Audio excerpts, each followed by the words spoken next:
Raleigh Family Kids Camp is special because it's unique in the sense that we get to put a camp on for the foster kids. Day one, kids arrive. We all make these signs to welcome them with their names on. The bus rocks up, we all shouting and screaming, and they get out the bus looking very nervous. Take them to their cabins, check them in. They have different themes each year. We have activities where the kids can do like spin art, make t-shirts, tie-dye t-shirts, woodworking. They can do fishing, canoeing, golf. They have tennis balls that they can hit in the water. The goal of the camp is fun for the kids, but it's also to show them Jesus. This is my 16th year at Raleigh Family Kids Camp. I come back every year because of the wonderful impact I see in the kids' lives. I see timid, scared, even crying kids get off the bus, and by the middle of the week, they're just normal, happy kids having a blast. What you do here makes an impact for life in these kids. And I always say it's the hardest vacation you'll ever love. I said I would do anything at the camp, and lo and behold, they asked me to do woodworking, which fell right into an area that I'm very comfortable with. I've been amazed at the creativeness of these kids and seeing their faces light up when they actually create something.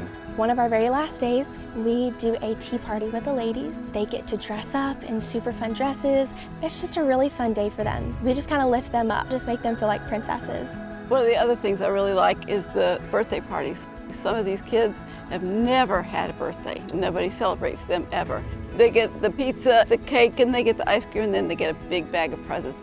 I can honestly say every year that I've done RFKC, at some point during the course of the week, I've been brought to tears. And it's because of what God is doing in the lives of these children. These kids want to know, is Jesus safe? Does he want us to be with him? Where is heaven? How do I get to heaven? They're curious, and we have the answer found in the gospel, and they're coming right up to us, asking us how they get to experience Jesus like we do. One of my little girls, it was time for her to go to bed, and she was getting really sad because she was really just struggling with her emotions. And I told her I'd pray with her before I would go. I just prayed blessings over her. I prayed peace over her and all of her emotions. And afterwards, she asked if she could pray for me. And she prayed that I would have sweet dreams. And she also prayed that she would have patience and that she would be kind to the fellow girls who were in the cabin. And the very next day, she just was so kind to everybody. The very first night of camp, prior to the campers going to sleep, one of the campers said to me, "Mr. Mill, I'm scared."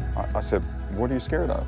He said, "I don't want to go to hell." I said, "Where do you want to go?" He said, "I want to go to heaven." I said, "If you want to go to heaven, you can pray this prayer after me, and Jesus will come into your heart." I said, "Do you want to do that?" He said, "Yes." He nodded yes. And so he prayed prayer with me to invite Jesus into his heart. And I was totally blown away because I was prepared, but yet unprepared. I didn't expect it to happen. First night of camp, and then we had another camper in our cabin who also accepted Jesus that night.